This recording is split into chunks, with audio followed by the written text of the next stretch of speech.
এখন তো ডিজিটাল যুগ, অনলাইন জুয়া। ডিজিটাল যুগে তুমি অনলাইনে আলেমদের ওয়াজ না শুনবা, তুমি অনলাইনের ভিতরে নাতে রসুল শুনো, ঠিক কিনা কথা বলেন? তুমি অনলাইনের মাধ্যমে আন্তর্জাতিক কারীদের কেরাত শোনো, তুমি অনলাইনের ভিতরে কোরআনের তাফসীর শুনো, ঠিক কিনা কথা বলেন?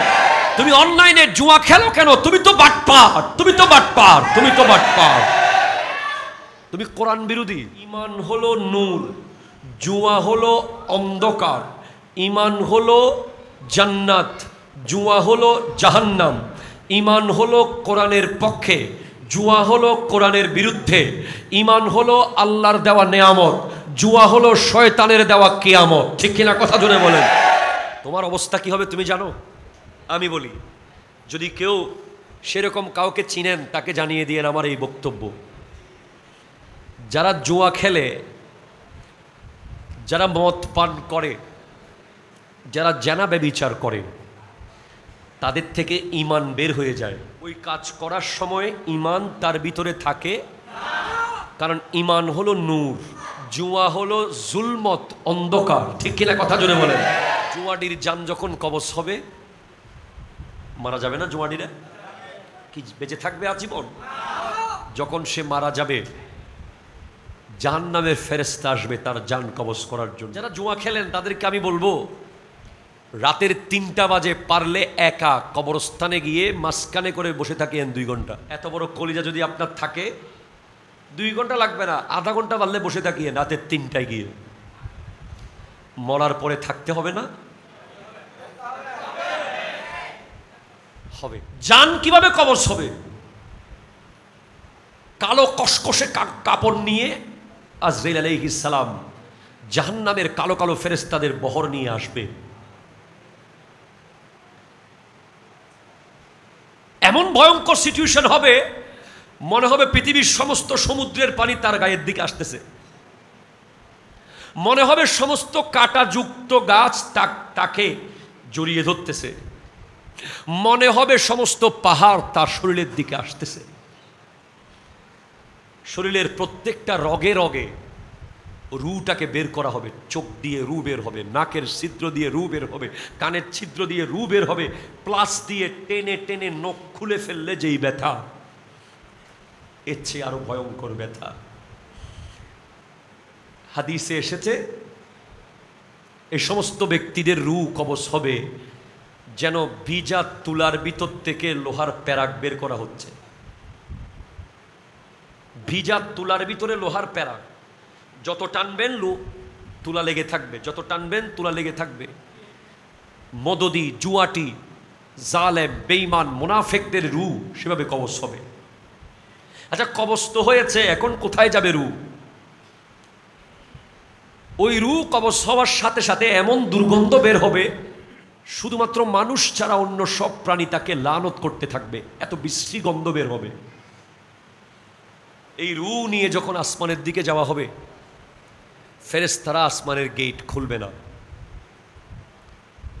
জুয়াডি দেখবে তার কবর অলরেডি আগুনে ভরা, সে চিৎকার করে করে বলবে, আমাকে কবরে নিও না। কুকুররা চিৎকার করবে, গরু ছাগলরা আওয়াজ করবে তার কান্না দেখে। যেই মাত্র তাকে কবরে রাখা হবে, কবর তাকে বলবে, তোকে কি বলে নাই আমি সাপের ঘর? এরপরও জুয়া খেলেছিলি? তোকে কি বলে নাই কেউ আমি আগুনের ঘর? এই জুয়াডি, তোকে কি কেউ বলে নাই আমি কবর, আমি ভয়ঙ্কর? হাদিসে এসেছে 99টা সাপ এক কবরে। আপনি জুয়া খেলার আগে একবার ভাববেন, একটা সাপ নিয়ে এক রাত ঘুমাতে পারেন কিনা বাসায়? শুধু একটা সাপ, গোকরা সাপ বা কোনো একটা সাপ আপনার বিছানায় রেখে দেওয়া হবে, এক রাত ঘুমাবেন মন ভরে। এরপরের দিন থেকে খেলিয়েন যদি পারেন। আর বিছানায় একটা গোকরা সাপ ছেড়ে দিয়ে রুমের দরজা বন্ধ করে রাত্রে ঘুমাতে যদি পারেন, জুয়া খেলেন। আমি আপনাকে বলছি 99টা সাপের কথা। এই সাপগুলো আমাদের পৃথিবীর সাপ না, এগুলো কবরের সাপ। এগুলোর একটার নিঃশ্বাস যদি পৃথিবীতে ফেলে, এই পৃথিবীতে আর কোনোদিন কোনো ক্ষেত খামার হবে না। এরকম 99টা সাপ কবরে। আল্লাহ আল্লাহ। মুখ দিয়ে ঢুকবে, পেট দিয়ে বের হয়ে যাবে, মাথার খুলি দিয়ে ঢুকে যাবে, পেটের ছিদ্র দিয়ে বের হয়ে যাবে, ডান দিক দিয়ে ঢুকে বাম দিক দিয়ে বের হবে, সামনে দিয়ে ঢুকে চোখ দিয়ে ঢুকে যাবে, নাক দিয়ে। আয় আল্লাহ, আয় আল্লাহ। ঢুকতে হবে না। দুই পাশে দুইটা সাপ যদি বসে থাকে আপনার কবরে, আর কি কোনো শান্তি আছে? পালানোর কোনো জায়গা আছে? প্লিজ। এমন ঘটনা আমরা কিতাবে পড়েছি যে সাপ কবরে না, কাফনের ভিতরে পাওয়া যাচ্ছে। যে